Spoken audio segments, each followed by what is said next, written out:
بسم اللہ الرحمن الرحیم۔ سورۃ الملک آیت نمبر 22۔ افمن یمشی مکبا علی وجہہ اہدی۔ اب یہاں اللہ تعالیٰ دو لوگوں کی مثال سے ایک بات سمجھانا چاہ رہے ہیں۔ کیا پھر جو چلتا ہے اوندے منہ اپنے چہرے کے بل وہ زیادہ ہدایت یافتہ ہو سکتا ہے؟ ام من یمشی سویا علی صراط مستقیم، یا پھر جو چلتا ہے سیدھا، صراط مستقیم پہ سیدھا چل رہا ہے گا۔ دو لوگوں کا کمپیئر کرایا جا رہا ہے۔ یہاں جو لفظ مکبن آیا ہے نا، اس کا مطلب ہوتا ہے گا اتنا جھکنا کہ زمین کو ٹچ کرے۔ تو ایک شخص جو اتنا جھک کر چل رہا ہے کہ وہ اس نے چہرے کو اپنا اتنا جھکا دیا کہ زمین سے لگا ہوا چہرہ، سمجھے اس کو آگے نظر نہیں آئے گا۔ ایک اس کے اندر سمجھیں اس کا جو ایک زندگی گزارنے کا طریقہ ہے وہ ایک ان ایون لائف اسٹائل ہے، یعنی کہ کھڑے ہو کر چلتا ہے پھر گر جاتا ہے، چلتا ہے گرتا ہے اور منہ کے بل گرتا ہے۔ تو علماء کرام کہتے ہیں کہ اس سے تین کنڈیشنز سامنے آتی ہیں ایک شخص کی نا۔ نمبر 1 کہ انسان یا تو بہت ہی اندھیرے میں ہے کہ اسے سمجھ نہیں آ رہا کہ وہ کیا کرے، مطلب تھوڑا سا چلتا ہے فوراً گر جاتا ہے، اس کو بالکل اندازہ نہیں ہے کہ کہاں پہ کیا کچھ ہے۔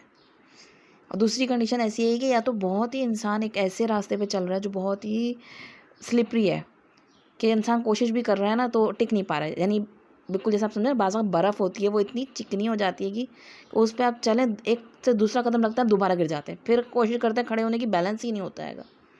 یا تیسری ایسی کنڈیشن ہے کہ انسان بالکل ہی آنکھوں سے اندھا ہے کہ اسے پتہ ہی نہیں ہے کچھ بھی۔ تو یہاں ایک مثال دی گئی کہ ایسے انسان کی جو بالکل اندھیروں میں زندگی گزار رہا ہے یا کسی ایسے راستے پہ چل رہا ہے جہاں قدم ٹک ہی نہیں سکتے، جم ہی نہیں سکتے، بات پہ سلپ ہو جاتا ہے گا، اور یا بالکل ہی اندھا بنا ہوا ہے گا۔ جبکہ اس کے مقابلے میں ایک دوسرے شخص کی مثال دی جا رہی ہے جو سیدھے راستے پہ ہے اور ایمان کے نور کے ساتھ چل رہا ہے، سویم سیدھا چل رہا ہے، اور اس کا ہر دن جو ہے اس کو ایک طرح سے گرو کرتا ہے گا، ہر دن اس کو اپنے رب کے قریب کر دیتا ہے گا۔ تو تم کس کو بہتر سمجھتے ہو اور کس کو فالو کرو گے؟ پیغمبر کے بتائے ہوئے راستوں کو فالو کرو گے یا پھر جو آج ٹرینڈ سیٹرز ہیں گے جو نئے ٹرینڈ نکال رہے ہیں ان کے راستے کو فالو کرو گے؟ بتاؤ کون سا راستہ بہتر لگ رہا ہے؟ وہ جو روشنی والا ہے یا جو اندھیرے میں اندھا بن کر ٹامک ٹوئیاں مار رہا ہے؟ کیونکہ اصل میں جو شخص توحید کے راستے پہ چلتا ہے، ایک رب کے بتائے ہوئے راستے پہ، تو پھر وہ کہیں بھی ہو، وہ اسکول میں ہو، یونیورسٹی میں ہو، وہ اپنے میکے میں ہو، سسرال میں ہو، وہ کسی ورک پلیس پہ ہو، کہیں بھی ہو، اس کے ہر فیصلے ایمان کے ساتھ دین کی روشنی میں ہوں گے۔ وہ اپنی خواہشات کے پیچھے نہیں ہوگا۔ ایسا نہیں ہوگا کہ وہ کچھ دن تو دین کو فالو کرتا ہے کچھ معاملات میں اور کہیں اپنی خواہشات کو فالو کرتا ہے، کہیں جاتا ہے تو وہ دین کا لبادہ اوڑھ کر جاتا ہے گا اور کہیں وہ سوسائٹی کو خوش کرنے میں منہ کے بل گر رہا ہوتا ہے۔ تو آخر ہم کب تک سمجھیں دو کشتیوں میں سوار رہیں گے؟ یہ جو لفظ مکبن ہے نا یہ پیچھے بھی آ چکا ہے گا، وہ آیا تھا نا مناکبہا آیت نمبر 15 میں، فمشو فی مناکبہا کے پاس چلو اس کے اطراف میں۔ تو کب تک ہم کنارے کنارے پہ چلتے رہیں گے دین کے معاملے میں؟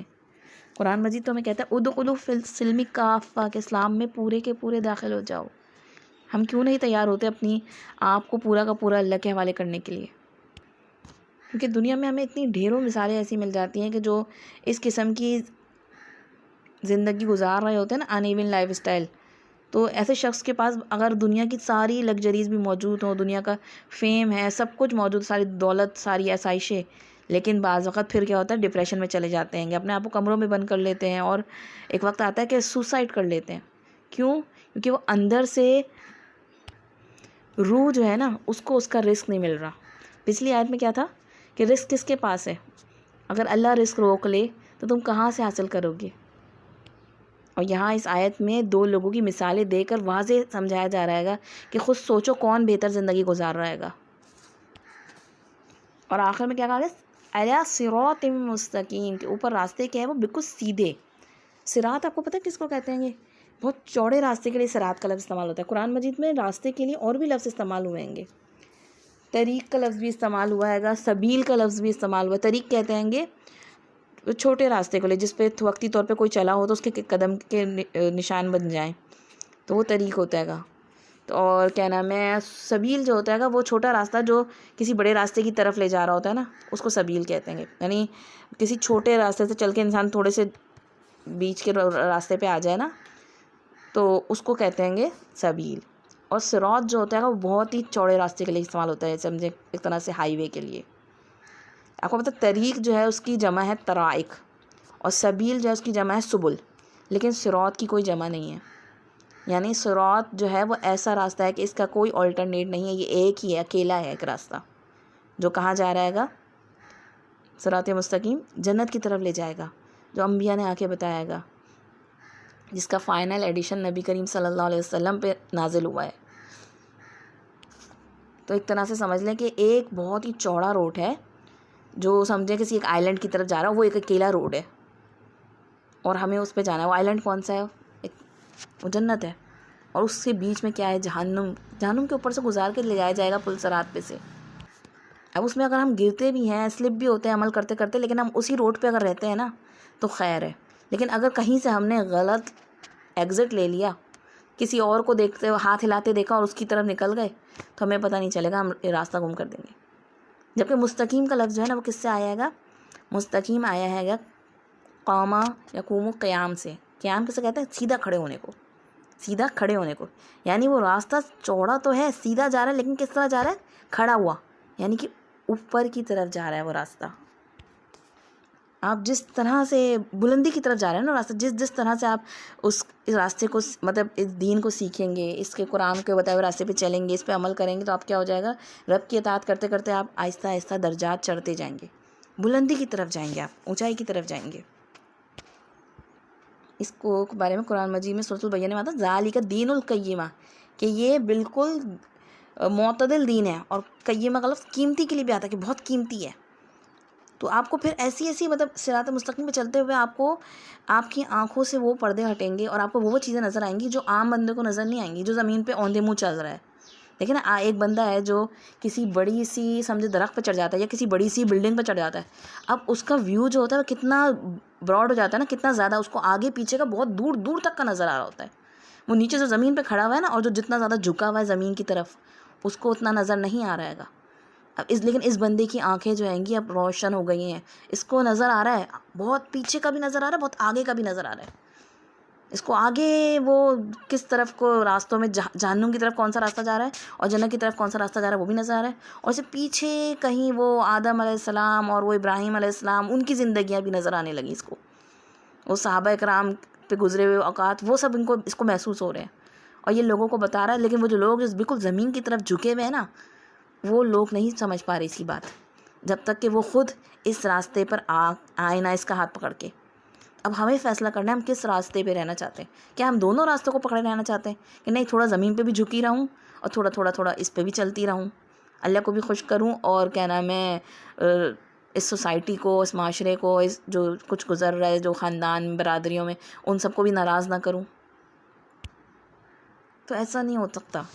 اپنے آپ کو ایک طرف کریں، بھلے اس میں مشکلات آئیں، آپ گر بھی جائیں، لیکن اب اللہ سے دعا مانگتی رہیں، چلتے رہیں، تو اللہ تعالیٰ آپ کو راستہ دکھاتا رہے گا. ہمیں تو قرآن مجید کی پہلی سورت میں یہ سکھا دیا گیا کہ اگر دعا مانگنے کی کوئی چیز ہے جو سب سے زیادہ ضروری ہے، جسے تمہیں دن میں بار بار مانگنا ہے، وہ کیا ہے؟